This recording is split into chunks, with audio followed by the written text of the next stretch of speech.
Hi hello నమస్తే అండి. Welcome to Chandrika's kitchen. ఈరోజు నేను సాంబార్ చేయబోతున్నాను. దాని కాంబినేషన్ వడ చేశానండి. ఇప్పుడు మనం సాంబార్ ప్రిపేర్ చేసుకుందాం. స్టవ్ మీద ఒక గిన్నె పెట్టుకొని దాంట్లో ఒక 1.5 టేబుల్ స్పూన్ ఆయిల్ వేసుకోండి. దాని తర్వాత దాంట్లో 1 స్పూన్ ఇంగువ వేసుకోవాలండి ఫస్ట్. తర్వాత మనకి ఇష్టమైన వెజిటబుల్స్ అండి, సొరకాయ కానీ దోసకాయ కానీ ఏదైనా వేసుకోవచ్చు. నేను దోసకాయ వేసుకున్నాను, ఇంకా పచ్చిమిర్చి, ఉల్లిపాయ, క్యారెట్. ఇవి ఫస్ట్ కొంచెం హార్డ్గా ఉంటాయి కదండి వెజిటబుల్స్, కొంచెం సేపు మగ్గించుకుందాం. ఒక 5 మినిట్స్ మూత పెట్టి మగ్గించుకుంటే త్వరగా మగ్గుతాయండి, మెత్తబడుతుంది ముక్క. 5 మినిట్స్ తర్వాత మళ్ళీ ఓపెన్ చేసి మరొకసారి తిప్పి మిగిలిన వెజీస్ యాడ్ చేసుకుందామండి. దీంట్లో ఇంకా మనం వంకాయ వేసుకోవాలండి. 2 వంకాయలు వేసుకున్నాను నేను. తర్వాత టమాటో, బెండకాయ, ఇవి కూడా వేసుకొని కొంచెం ఉప్పు కూడా యాడ్ చేసుకుందామండి. ఉప్పు కూడా యాడ్ చేసుకున్న తర్వాత మూత పెడదామండి. మరొక 5 మినిట్స్ మగ్గిద్దామండి. మళ్ళీ 5 మినిట్స్ తర్వాత మనం మూత ఓపెన్ చేసి చూస్తే కొంచెం ముక్కలు ట్రాన్స్పరెంట్గా అవుతాయండి. మనకి హాఫ్ కుక్ అయిపోయినాయండి. దీంట్లో కొంచెం పసుపు వేసుకొని తగినంత వాటర్ యాడ్ చేసుకుందామండి. ఒక గ్లాస్ పడుతుంది వాటరు. ఒక పెద్ద గ్లాస్ వాటర్ వేసుకోవచ్చు ఇందులో. మనం వాటర్ వేసుకొని మూత పెట్టి ఇవి ముక్కలు ఉడికేంత వరకు ఉడికించుకుందామండి.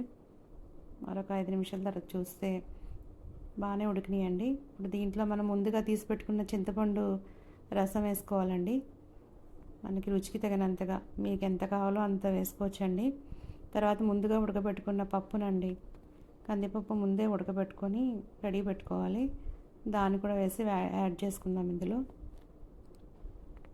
యాడ్ చేసుకొని కలిపిన తర్వాత మనం ఇంకొంచెం వాటర్ యాడ్ చేసుకుందామండి.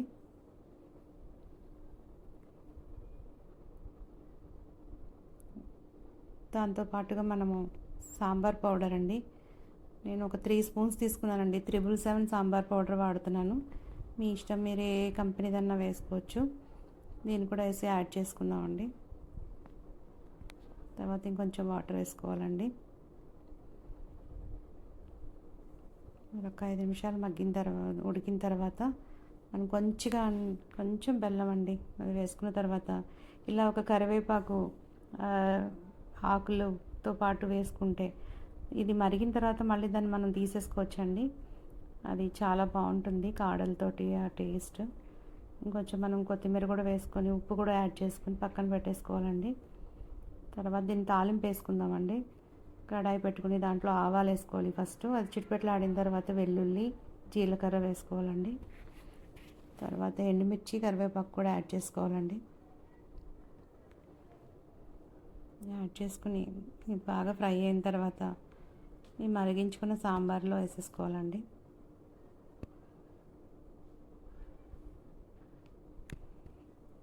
ఇప్పుడు మీరు టేస్ట్ అంతా ఒకసారి సరి చూసుకొని ఏమైనా సరిపోకపోతే సాల్ట్ అలా మీ రుచికి తగ్గట్టు అడ్జస్ట్ చేసుకోండి.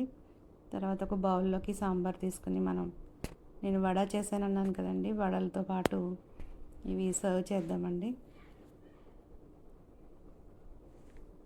మీ ఫ్యామిలీ మెంబర్స్ తోటి మీరు కూడా ట్రై చేసి ఎంజాయ్ చేయండి. Thank you for watching.